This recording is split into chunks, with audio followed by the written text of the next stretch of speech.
어머니, 이거 드시고 약 드세요. 전 애들 유치원 데리고 갈게요. 밥그릇을 들여다본 순간 저는 얼어붙고 말았습니다. 고춧가루가 말라붙은 그릇, 애들 젓가락 자국까지 그대로 남아 있었습니다. 남은 음식을 아무렇지 않게 제 몫이라며 내민 며느리. 그 순간 깨달았습니다. 이 집에서 나는 사람이 아니구나. 이용당하는 짐 같은 존재였구나. 간병해준다며 따뜻한 말로 유혹하더니 진짜 노린 건 제가 평생 장사해 모은 상가였습니다. 그러다 어느 날, 제가 쓰러진 날, 문틈 사이로 들린 말이 제 심장을 얼어붙게 만들었습니다. 아직 안 죽었어. 근데 이번엔 진짜 심각해 보여. 병원 부르면 귀찮아지잖아. 그냥 좀만 더 두고 보자. 그날부터 제 인생은 달라졌습니다. 죽을 뻔한 노인에서 삶의 주도권을 되찾은 여자가 되기까지 그 놀랍고도 통쾌한 이야기 지금부터 들려드리겠습니다. 이야기가 궁금하셨다면 구독과 좋아요 눌러주시고 끝까지 함께 해주세요. 당신의 따뜻한 관심이 다음 이야기를 이어갑니다. 저는 올해 73, 이름은 김정순입니다. 남편은 일찍 세상을 떠났고 아들 하나 키우며 혼자 살아왔죠. 지금 사는 집은 남편이 남기고 간 전셋집을 팔고 시장에서 20년 장사해가며 마련한 곳이에요. 그렇게 살다 보니 나름대로 쌓은 것도 있죠. 시장 안 골목에 상가 하나, 월세 들어오는 게 제 노후 자금입니다. 그런데 요즘 들어 부쩍 몸이 말을 안 들어요. 계단을 오르다 다리가 휘청거리고 병원에서는 당뇨 조심하라고도 했어요. 며칠 전엔 현관 앞에서 신발을 신다가 중심을 못 잡고 넘어졌는데 그때 좀 무서웠어요. 나도 이제 혼자 지내긴 무리구나 싶더라고요. 그러던 어느 날 아들한테서 연락이 왔습니다. 엄마, 이번 주말에 시간 되세요? 지은이랑 얘기 좀 하고 싶은 게 있어요. 지은이는 제 며느리예요. 결혼한 지는 7년쯤 됐고 어여쁜 손주 둘이 있죠. 그날 아들 부부와 식당에서 만났습니다. 처음엔 이런저런 안부 이야기로 시작했어요. 손주는 잘 크는지, 지은이 요즘 건강은 어떤지. 근데 대화 분위기가 점점 진지해지더니 며느리가 조심스럽게 말을 꺼냈어요. 어머니, 요즘 건강이 많이 안 좋으시다고 들었어요. 혼자 계시기 힘드신 것 같아서요. 저희랑 같이 사시면 제가 모실게요. 아이들도 할머니랑 더 자주 보고 싶어 하고요. 생각지도 못한 제안이었습니다. 평소에 지은이랑 저 그렇게 가까운 사이는 아니었거든요. 필요한 말은 하되 정이 많은 사람은 아니었어요. 근데 그렇게 말하니 순간 마음이 스르륵 녹는 것 같더라고요. 그런데요. 그 말 뒤에 따라온 말이 문제였습니다. 사실 저희도 요즘 집 문제로 고민이 많았어요. 아이들도 크고 지금 사는 아파트는 너무 좁고요. 그런데 어머니 상가 건물이 있잖아요. 나중에 그걸 저희 쪽으로 정리해 주시면 저희도 숨통이 좀 트일 것 같아요. 물론 지금 당장 해달라는 건 아니고 그냥 같이 살게 되면 그런 부분도 차차 정리되면 좋지 않을까 싶어서요. 웃으며 말했지만 저는 그 말이 마음 한가운데에 박혔습니다. 내가 아픈 게 걱정돼서 같이 살자고 한 줄 알았는데 그게 아니었구나. 상가 때문이었구나. 그런 생각이 먼저 들었죠. 하지만 또 한편으로는 지은이 말도 이해가 됐어요. 요즘 애들 살림살이 빠듯하다는 거 모르는 거 아니니까요. 그리고 어차피 상가는 나중에 아들한테 줄 생각이었어요. 제 욕심보다 중요한 건 누군가 내 옆에 있어 주는 거니까요. 그래서 고개를 끄덕였습니다. 그래, 같이 살아보자. 상가 얘긴 나중에 정리하자. 그렇게 저는 아들네 집으로 들어가기로 했습니다. 20년 넘게 살던 집에서 짐을 빼는데 마음이 이상하더라고요. 괜히 서럽기도 했고 조금은 홀가분하기도 했어요. 그래도 이제 혼자 안 살아도 되니까 다행이다 싶었습니다. 그땐 몰랐죠. 그 선택이 제 삶을 얼마나 흔들어 놓을지. 그리고 지은이의 따뜻한 말 한마디가 어떤 대가를 바라고 있었는지. 이사한 첫날 며느리 지은이는 현관 앞까지 나와 웃으며 절 맞아줬습니다. 어머니, 오시느라 고생하셨어요. 오늘은 방 따뜻하게 해뒀어요. 짐을 푸는 동안에도 지은이는 물티슈로 문 손잡이를 닫고 저 대신 옷장에 옷도 정리해 줬습니다. 요즘 사람답지 않게 참 성실하고 야무진 아이라고 생각했습니다. 그날 저녁은 잡채에 미역국, 불고기까지 제가 좋아하는 것들로 차려졌더라고요. 아들 녀석은 퇴근이 늦어져 겨우 얼굴만 보고 들어갔지만 지은이 덕분에 따뜻한 저녁 먹었다고 속으로 고마운 마음이 들었습니다. 처음엔 며느리가 뭐든 잘 챙겨줬습니다. 밥상도 따뜻하게 차려주고 병원 가는 날엔 시간 맞춰 나와주고 심지어 어머니 발 조심하세요 하고 슬리퍼도 꺼내주곤 했죠. 저도 마음을 열게 됐어요. 이렇게 따뜻한 면이 있었구나. 내가 괜한 걱정을 했나 보다 하고요. 하지만 그 정성은 생각보다 오래 가지 않았습니다. 아침밥을 같이 먹던 날이 줄어들더니 어느 날은 며느리가 이렇게 말했습니다. 어머니, 요즘 제가 아침에 너무 정신이 없어서요. 냉장고에 반찬 있으니까 데워 드시면 돼요. 아니, 제가 손이 없나 발이 없나 그 말에 뭐라고 할 수도 없어서 그냥 고개를 끄덕였습니다. 그러고는 아침마다 혼자 밥솥을 열고 남은 국에 찬밥 말아 먹기 시작했습니다.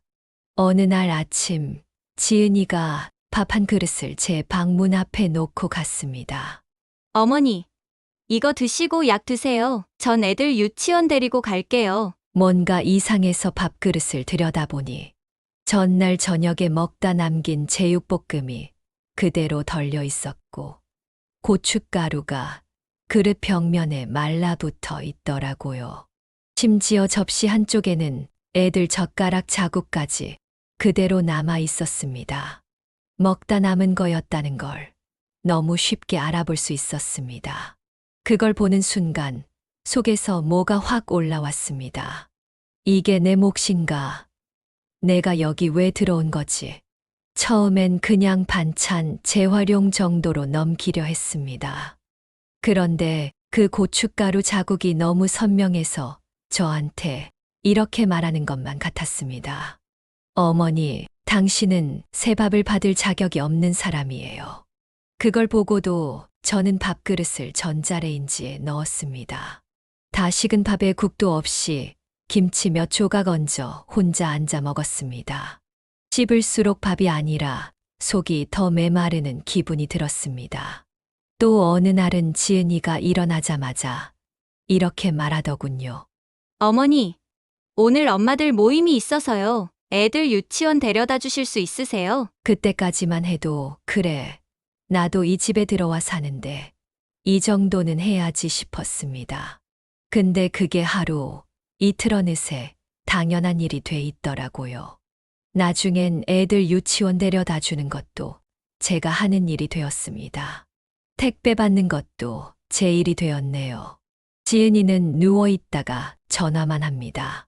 어머니, 현관에 택배 왔는데 하나만 들여놔 주세요. 돌아오는 길에 마트 들러 장도 보고 집에 오면 빨래가 세탁기 안에 담겨 있고 어머니, 시간 되실 때 빨래만 좀 널어주시면 안 될까요? 그 한마디에 저는 또 아무 말도 못하고 베란다 문을 열었습니다. 처음엔 거절도 못했습니다. 내가 애 키워봤는데 얼마나 힘든지 알지 하는 마음에 도왔죠. 근데요, 이상하죠. 자꾸 하다 보면 해주는 게 당연한 사람이 되더라고요. 지은이와 같은 공간에 있어도 우리는 하루 종일 제대로 눈도 안 마주칠 때가 많았습니다. 대화는 줄어들고 대신 부탁만 늘어났습니다. 아들은 퇴근이 늦다는 핑계로 집안일에 무관심했고 주말이면 친구들과 운동 다녀온다며 나가버렸습니다. 가끔 얼굴 마주치면 이렇게 말하곤 했습니다. 엄마, 지은이 많이 힘드니까 엄마가 좀 도와줘요. 엄마가 계시니까 이것저것 더 신경 쓰이는가 봐요. 그 말을 듣고 저는 뭐라 해야 할지 몰랐습니다. 내가 여기서 어떤 존재인지. 분명히 간병을 받겠다고 들어온 집인데 어느새 일을 하는 입장이 돼버렸습니다. 가끔은 일부러 안 아픈 척도 했습니다. 허리 좀 아픈 것 같네 하고 말 꺼내면 지은이 얼굴에 짜증이 싹 올라오는 게 보여서요. 그걸 보고 난 이후로는 아파도 말을 꺼내지 않게 되었습니다. 밤에 혼자 누워 있으면 이런 생각이 자주 듭니다. 내가 여기 왜 있지? 내 집도 아닌데 나갈 수도 없고 고맙다던 마음이 점점 내가 참 만만했구나 하는 생각으로 바뀌더라고요. 그러던 어느 날이었습니다. 방 안에서 쉬고 있는데 거실에서 지은이 목소리가 점점 높아졌습니다. 당신 엄마, 더는 못 모시겠어. 나 진짜 너무 힘들다고. 요양 서비스든 뭐든 당장 신청해줘. 나 이제 못해. 그 말에 아들 목소리는 흐릿하게 작아졌고 지은이의 말만 또렷하게 들려왔습니다. 내가 뭐 전업한 병이냐? 맨날 집에만 있으면서 눈치 보이고. 나도 사람답게 좀 살자고. 순간 숨이 턱 막혔습니다. 제 이름이 들리는 것도 아닌데 그 말들이 가슴에 비수처럼 꽂혔습니다. 그날 이후 집 안 공기가 달라졌습니다. 지은이는 저를 피하는 눈치였습니다. 마주치면 인사도 건성이고 식사 때도 대충 국과 밥만 놓고 방으로 들어가더군요.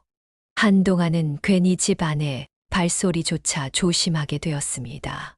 가끔 아들과 마주쳐도 그는 아무 말이 없었습니다.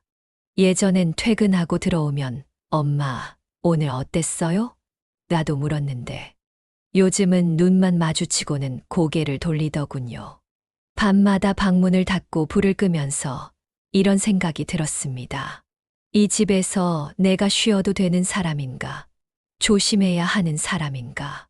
불 꺼진 방 안은 늘 조용했고 그 조용함이 더 깊은 소외처럼 느껴졌습니다. 가만히 이불을 들고 몸을 눕히는데 왜인지 눈물이 먼저 흘렀습니다. 그날 아침 눈을 떴는데 몸이 이상했습니다. 깨어난 건 분명한데 어딘가 몸이 땅속으로 꺼지는 느낌이었습니다. 팔과 다리는 내 것 같지 않았고 머릿속은 안개 낀 들판처럼 멍했습니다. 침대 옆에 두었던 안경을 손에 쥐는데도 시간이 오래 걸렸습니다. 목덜미는 이미 땀으로 젖어 있었고 가슴께가 답답했습니다. 심장은 무언가 놓친 것처럼 일정하지 않게 뛰었습니다. 피곤한가 보다. 오늘은 그냥 조용히 지내자. 부엌에서 지은이의 목소리가 희미하게 들렸습니다. TV 소리도 그릇 부딪히는 소리도 들리긴 했지만 어쩐지 그 모든 소음이 먼 나라 이야기처럼 느껴졌습니다. 찬장에서 컵 하나 꺼내려다 손이 떨려 멈칫했습니다. 순간 머리가 핑 돌며 허리를 잡고 식탁에 주저앉았습니다. 식은 땀이 뺨을 타고 줄줄 흘러내렸고 숨이 목에 걸린 듯 자꾸 짧게 끊어졌습니다. 그렇게 몇 분을 식탁에 기대 앉아 있다가 방 안으로 들어가 누워야겠다는 생각이 들었습니다. 조금만 쉬면 괜찮아질 거야. 거실을 지나 방 안으로 들어서자마자 이불을 펼 새도 없이 심장이 철렁 내려앉는 느낌이 들었습니다. 한쪽 어깨가 휘청하더니 눈앞이 갑자기 어두워졌습니다. 방 문틈 사이로 흐릿한 발자국 소리가 들려왔습니다. 거실 쪽에서 누군가 조심스레 다가오는 듯 했습니다. 심장이 두근거렸습니다. 지은이? 그리고 문이 열렸습니다. 문틀에 걸쳐 선 사람, 바로 지은이었습니다. 그녀는 방 안을 잠깐 훑어보더니 제 쪽으로 두 발자국 걸어왔습니다. 발끝이 제 눈앞에서 멈췄습니다. 엎드린 채 바닥에 누운 저는 희미하게나마 고개를 들 수 있었습니다. 그 순간 눈이 마주쳤습니다. 단 한순간. 하지만 그 눈빛엔 놀람도, 걱정도, 미안함도 없었습니다. 그저 계산하는 듯한 차가운 시선뿐이었습니다. 그녀는 눈길을 피하듯 천천히 시선을 돌리더니 그 자리에서 발을 빼 방문을 닫았습니다. 문이 딸깍 하고 닫히는 소리. 그게 그렇게 잔인할 수가 없었습니다. 잠시 후 문 너머로 낮고 건조한 말투가 들려왔습니다. 지은이가 방으로 돌아간 뒤였습니다. 작은 숨소리와 함께 휴대폰을 꺼내 드는 소리. 그리고 곧바로 전화 통화음. 스피커폰은 아니었지만 조용한 집 아니라 그녀의 목소리는 고스란히 제게 들렸습니다. 나야. 지금 어머니. 쓰러졌어. 말끝이 잠시 멈췄습니다. 그 뒤에 이어진 말은 너무 또렷했습니다. 아니, 아직 안 죽었어. 근데 이번엔 진짜 심각해 보여. 눈도 제대로 못 뜨고, 숨소리도 이상해. 근데 병원 부르면 귀찮아지잖아. 경찰 올 수도 있고, 그냥 좀만 더 두고 보자. 저는 순간 몸이 더 굳어졌습니다.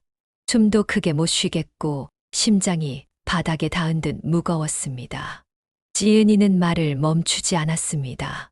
그녀의 목소리는 오히려 차분했고 어딘가 안도감마저 느껴졌습니다. 솔직히, 어머니 돌아가시면 이 집 바로 내가 들어올 수 있잖아. 대출 갚을 일도 없고, 학원비 걱정도 끝이고, 이럴 때 아니면 내가 언제 이만한 집 살아봐. 또 잠시 침묵. 그리고 그 다음 말이 결정타처럼 꽂혔습니다. 유 원장, 확인했지? 등기부도 받고, 이상 없어. 건물 명의도 어머니 이름이고 별 문제 없더라. 그 순간 저는 더는 눈을 뜨고 있을 수 없었습니다. 눈꺼풀은 저절로 내려앉았고 속눈썹 위로 눈물이 고였습니다. 귀로는 들었지만 믿고 싶지 않았습니다. 제가 그동안 미안해서 말을 아꼈던 며느리 좋은 마음으로 조금씩 참아왔던 그 사람. 그 사람 이제 죽음을 기다리고 있었던 겁니다. 그 사실보다 더 끔찍한 건 그녀의 그 침착한 목소리였습니다. 그 어떤 감정도 망설임도 없는 말투. 그 말들이 제 머릿속을 어지럽게 맴돌았습니다. 그저 누워서 아무것도 할 수 없는 상태로 눈만 질끈 감고 있었습니다. 몸은 땀이 식고 있었고 숨은 점점 가빠졌습니다. 그 순간 문이 또 한 번 열렸습니다. 하지만 이번엔 다른 발자국 소리였습니다. 낯설지만 조심스럽고 다급한 걸음. 어머님, 괜찮으세요? 낯선 여자의 목소리가 들렸습니다. 제 손목을 짚는 따뜻한 손이불을 다시 덮어주는 서늘한 손길. 저 간병인 정순이에요. 지금 바로 119 부를게요. 조금만 버텨주세요. 정순 씨는 손을 꼭 잡고 말했습니다. 그녀의 손에서 처음으로 사람의 온기가 느껴졌습니다.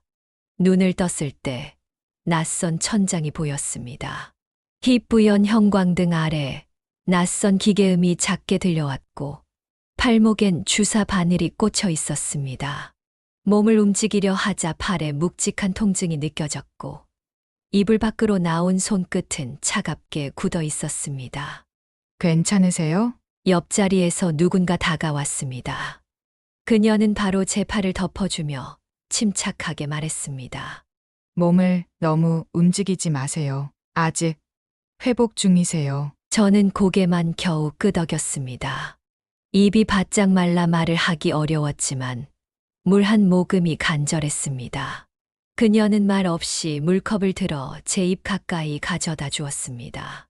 조심스레 마신 물은 시원했고 목이 간질간질하던 갈증이 조금씩 가라앉았습니다.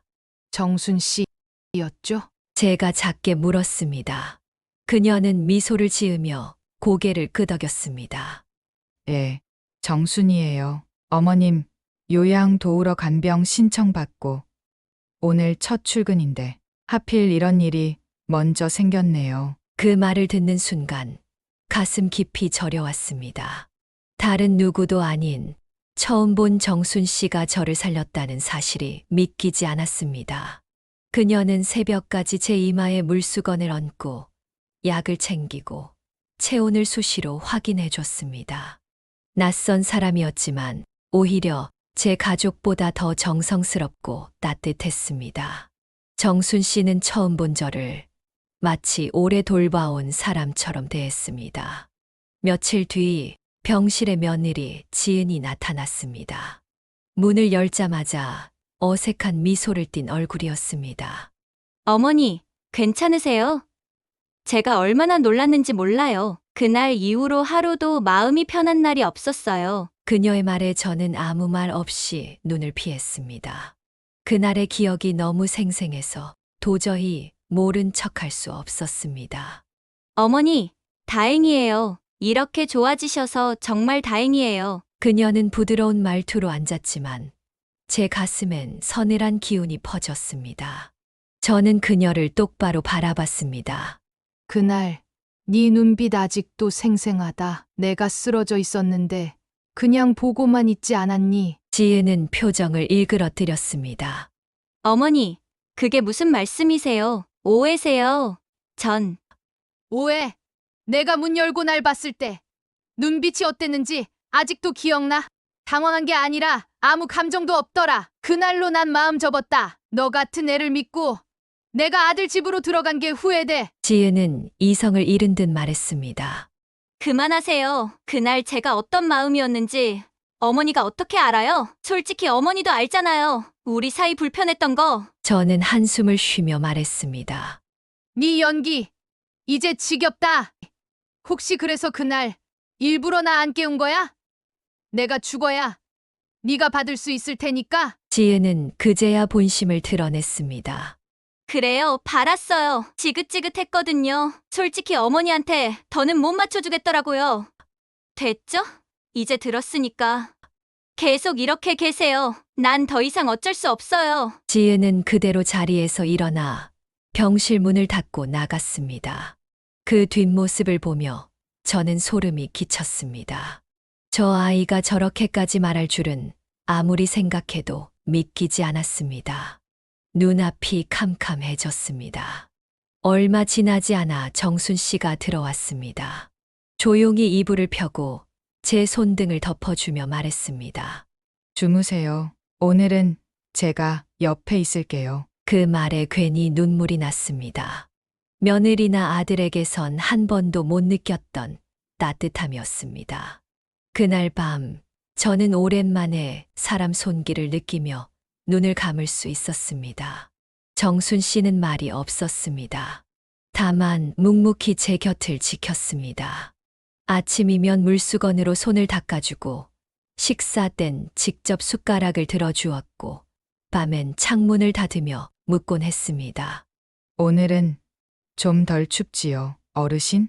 저는 그 손길을 받으며 조금씩 생각이 정리되기 시작했습니다. 이 사람은 자기 삶도 빠듯한데 남 돌보는 일을 쉬이 내려놓지 않더군요. 남편도 없이 치매 걸린 노모에 아이 키우는 딸과 손주까지 챙긴다 했습니다. 그 힘든 와중에도 누굴 돌보는 걸 먼저 선택한 사람이더군요. 그날 오후 저는 작은 금고에서 서류 하나를 꺼냈습니다. 유언장이었습니다. 이대로 두면 안 되겠다는 생각이 들었습니다. 지금 내 곁에 있는 사람이 누구인지, 누가 나를 진심으로 대해 주었는지 이젠 그걸 남겨야 할 때였습니다. 며칠 뒤 병실의 아들과 며느리가 함께 왔습니다. 저는 책상 서랍을 열어 유언장을 꺼내 보여주었습니다. 유언장이야. 그 안에 있던 상속 조항 전부 파기했어. 며느리의 얼굴이 굳기 시작했습니다. 저는 고개를 들고 똑똑히 들으라는 듯 말했습니다. 상속은 없을 거다. 내 남은 재산은 전부 사회에 기부하겠다. 며느리는 손을 꽉 쥔 채 저를 노려봤습니다. 그 눈빛을 보니 제 가슴 한편이 서늘해졌습니다. 저는 단호히 말했습니다. 그래, 이젠 좀 불안한가 보지? 내 말 한마디에 내 얼굴이 저렇게 질릴 줄은 몰랐네. 너 같은 애를 믿고 내가 아들 집으로 들어갔다니. 난 그날로 마음 접었다. 며느리는 고개를 숙이며 눈물을 훔치는 신용을 했습니다. 목소리는 떨렸지만 눈가엔 금세 눈물이 마르지 않았습니다. 어머니, 어떻게 저희한테 그런 말씀을 하세요? 그러곤 아들을 돌아보며 말을 이어갔습니다. 여보, 들었지? 어머니가 지금 우리한테 뭘 의심하시는지. 그 말투는 마치 억울하다는 듯 했지만 저는 그 속에서 익숙한 무언가를 느꼈습니다. 낯선 감정은 아니었습니다. 집안에서, 남편 앞에서, 아들 앞에서 늘 그래왔지요. 착한 며느리인 척. 속은 다르면서도 겉은 모범생처럼 말하던 그 모습. 그 말이 끝나기 무섭게 아들이 제 쪽으로 몸을 돌렸습니다. 어머니, 너무하신 거 아니에요? 저는 그 말에 눈을 질끈 감았습니다. 하지만 아들은 멈추지 않았습니다. 지연이 제 아내입니다. 어머니 걱정하고 도와드리려고 얼마나 마음 써왔는데요. 몸 안 좋은 어머니 모시겠다고 회사까지 조정하고. 어머니 약 타러 다니고 눈물도 참으면서 노력했다고요. 며느리는 고개를 숙인 채 흐느끼는 소리를 냈습니다. 저는 그 모습이 이제는 연극처럼 느껴졌습니다. 그래, 역시 너답다. 사람 말은 안 듣고 눈에 보이는 것만 믿는 거. 그게 너였지. 잠시 말을 멈췄다가 천천히 덧붙였습니다. 방금 내 말 덕분에 내 마음이 아주 또렷해졌다. 혹시라도 남아있던 미련이 있었다면 지금으로써 깨끗이 접어라. 그리고 마지막으로 조용하지만 단호하게 말했습니다. 내 재산, 이젠 정말 아무것도 없다. 내 말처럼 없다고 생각해라. 며느리는 고개를 돌려 병실 문을 향했습니다. 손잡이를 꽉 쥐고 문을 열며 돌아봤습니다. 그 눈빛은 눈물보다는 분노에 가까웠습니다. 문이 닫히는 소리가 났고 병실엔 다시 정적이 감돌았습니다. 저는 조용히 창밖을 바라봤습니다. 차가운 겨울 햇살이 병실 바닥에 천천히 스며들고 있었습니다. 하지만 어딘가 모르게 등줄기엔 서늘한 기운이 남아 있었습니다. 제가 본 며느리는 저렇게 물러날 사람이 아니었으니까요. 며칠 뒤 저는 정순 씨에게 부탁해 약을 챙겨와 달라고 했습니다. 집에 잠깐 들를 일이라며 기꺼이 다녀오겠다고 하더군요. 그날 저녁 정순 씨가 제게 건넨 건 약봉지 하나만이 아니었습니다. 그 안에는 익숙한 이름이 적힌 서류 한 장이 섞여 있었죠. 요양원 입소 계약서. 입소자 김영자. 입소일 25년 6월 12일. 보호자 이지은. 보호자 서명란엔 제 며느리 이름이 선명하게 찍혀 있었습니다. 상담일은 바로 지난주. 제가 쓰러졌던 그 주였습니다. 그제야 알게 됐습니다. 저는 요양원으로 보내질 예정이었단 거요. 말 한마디 없이 조용히 내쳐질 뻔했던 겁니다. 전 그날 밤 손에 쥔 종이를 천천히 접었습니다. 그리고 침대 옆 탁자 서랍을 열어 다시금 유언장을 꺼냈습니다. 펜을 드는 손이 떨릴 줄 알았는데 의외로 담담했습니다. 그렇게 제 유언장은 다시 쓰였습니다. 더는 누구에게도 제 재산은 돌아가지 않을 겁니다.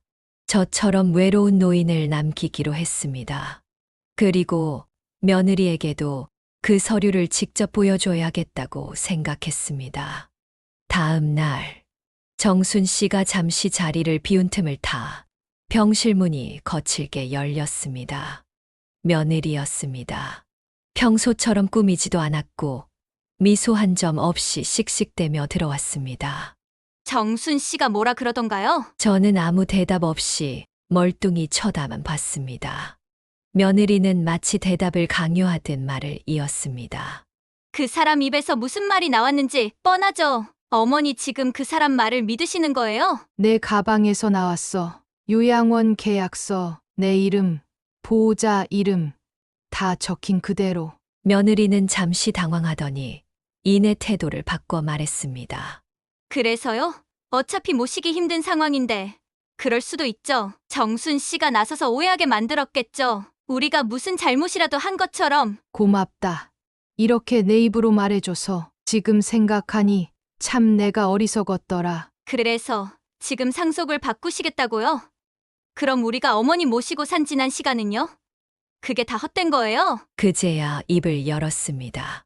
그래, 헛된 거였지. 계산된 마음은 오래가지 못하니까 넌 내 사람이 아니야. 그 계약서 본 순간부터 뭐라고요? 그 말에 며느리는 얼굴이 일그러졌고 결국 손을 들며 제게 다가왔습니다. 입술을 깨물며 눈빛이 흔들리는 걸 제가 먼저 봤습니다. 그 순간 문이 다시 열리고 정순 씨가 뛰어들어왔습니다. 약봉지를 든 손으로 며느리의 팔을 막으며 제 앞을 가로막았습니다. 하지 마세요. 이건 선 넘으신 겁니다. 그 말에 며느리는 정순 씨를 밀쳤고 정순 씨는 중심을 잃고 뒤로 넘어졌습니다. 순간 병실 안에 있던 모든 공기가 얼어붙은 듯 했습니다. 그리고 그 찰나 또 한 번 문이 열렸습니다. 여보, 지금 뭐 하는 거야? 아들이었습니다. 현관문을 밀고 들어온 그의 눈에 바닥에 쓰러진 정순 씨와 흐트러진 얼굴로 선 아내가 동시에 들어왔습니다. 너 대체 무슨 짓을 한 거야? 엄마한테 어떻게 그런 짓을 해? 아니야. 여보, 지금 본 건 오해야. 어머니가 먼저. 제발 그만해. 그 웃는 얼굴로 착한 척. 순진한 척하던 내가 이제야 본 모습을 알겠어. 아들은 말끝을 흐리며 제게 다가왔습니다. 엄마, 죄송해요. 이제야 알았어요. 이제라도 늦지 않게 잘못했단 말 드릴 수 있어서 다행이에요. 저는 조용히 고개를 저었습니다. 그 말이 위로가 되지 않는다는 걸 아들도 알고 있을 겁니다. 사람의 본 모습은 시간이 지나면 드러나게 돼 있으니까요. 그날 병실 안의 공기는 찢기듯 무거웠습니다. 그동안 묻어두고 참아왔던 것들이 한꺼번에 터져버린 날이었습니다. 그리고 제 결심은 그 어떤 말보다 확고해졌습니다. 내 삶의 마지막 장은 내가 선택한 사람들과 함께 쓰겠다고. 병원 퇴원 수속을 마치던 날 정순 씨가 조용히 제 짐을 챙겨주었습니다. 쓸쓸할 줄 알았는데 이상하게 마음이 덤덤했습니다.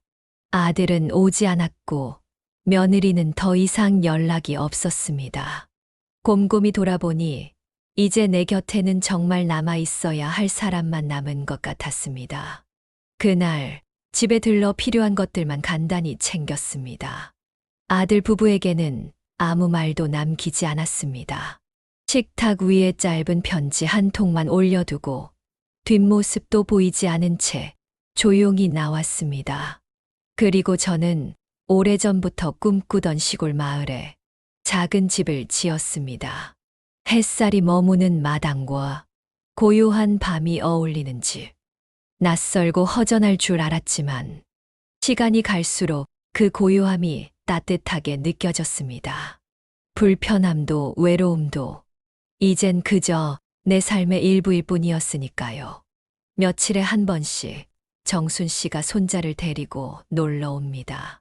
그날도 마당에서 손자가 나무젓가락으로 흙을 파며 뭔가를 심는 신용을 했습니다. 이모 할머니, 여기다 수박 심어도 돼요? 나는 물을 건네며 말했습니다. 수박은 좀 떨어진 데 심어야 해. 넝쿨이 퍼지니까. 옆에 있던 정순 씨가 웃으며 말했습니다. 얘가 여기만 오면 딴 애가 돼요. 밖에선 말도 안 듣고 뛰어다니기 바쁜데 어르신 댁만 오면 참 좋아해요. 나는 고개를 끄덕이며 조용히 말했습니다. 그래, 그 말 들으니까 여길 이렇게 해놓길 잘했단 생각이 들어. 앞으로도 부담 갖지 말고 그냥 와. 그 둘은 거의 매일같이 이 집을 찾아옵니다. 들꽃을 꺾어오고 마당에 앉아 감자를 나눠 먹고 아이의 웃음소리가 마루 끝까지 흘러들어옵니다. 낯설었던 집 안이 점점 사람 사는 냄새로 채워지는 느낌이었습니다. 며칠 전부터는 대문 앞에 아들이 서 있었습니다. 처음엔 아무 말도 없이 서 있다 돌아가더니 다음 날엔 문 앞까지 와서 한참을 머뭇거리다 갔습니다. 그 다음 날엔 작은 봉투를 놓고 갔고 그 다음엔 마당 너머로 조용히 말을 건넸습니다. 엄마 미안해요. 뭐라고 해야 할지 모르겠지만 진심이에요. 정말. 나는 아무 말 없이 안으로 들어왔습니다. 그가 오던 날은 계속 이어졌고, 그가 돌아선 뒤에도 한참 대문 앞을 바라본 적이 많았습니다. 용서를 구하는 건 쉬울지 몰라도 믿음을 되돌리는 건 다른 이야기였습니다. 사랑했기에 더 아팠고 믿었기에 더 오래 무너져 버린 관계였습니다. 며칠 뒤 나는 마당에 나가 조용히 말했습니다. 늦었지만 와줘서 고맙다. 지금부터라도 사람답게 살아라. 그 말에 아들은 고개를 깊이 숙였습니다. 나는 더 묻지 않았고 아들도 더 말하지 않았습니다. 밤이 되면 다시 집 안은 조용해졌습니다. 불을 끄기 전 창밖을 잠깐 바라보다 혼잣말처럼 말했습니다. 이제야 좀 살 것 같네. 그 말이 나오고 나서야 내 안에서 무겁게 남아있던 감정이 조금은 정리된 것 같았습니다. 그렇게 저는 사람 대 사람으로 서로를 존중하는 이들과 함께 늦게나마 진짜 나다운 삶을 살아가고 있습니다. 가족이라는 이름이 전부가 아니었습니다. 내 곁에 남은 건 조건 없이 나를 사람으로 대해준 단 한 사람이었습니다. 이제야 알 것 같습니다. 진심은 결국 가장 조용한 순간에 드러난다는 거리요. 그 손길 하나가 제 삶을 바꾸었습니다. 이야기를 끝까지 들어주셔서 고맙습니다. 당신의 따뜻한 관심이 오늘도 누군가에게는 자기 삶을 다시 선택할 용기가 되어줄 겁니다. 구독과 좋아요 눌러주시고 우리의 다음 이야기에도 꼭 찾아와 주세요.